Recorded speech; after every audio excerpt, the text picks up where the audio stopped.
Enabling two-factor authentication on Google Wallet adds an extra layer of security to your account. Follow these steps to set it up. Step 1. Open Google Wallet. Launch the Google Wallet app on your device. Ensure you are logged into your Google account that you want to secure. Step 2. Access account settings.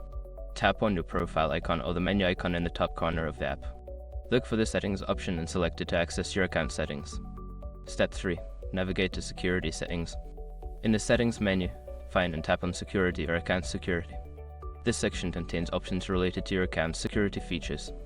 Step 4. Enable two-factor authentication. Look for the option labeled two-factor authentication or two-step verification. Follow the prompts to enable this feature, which may include verifying your phone number or using an authentication app. Step 5. Complete setup. Once you have followed the prompts, you may need to confirm your choice by entering a verification code sent to your phone or email. After successfully completing the setup, your two-factor authentication will be active. By following these steps, you can enhance the security of your Google Wallet account. Always remember to keep your recovery options updated to ensure you can regain access if needed.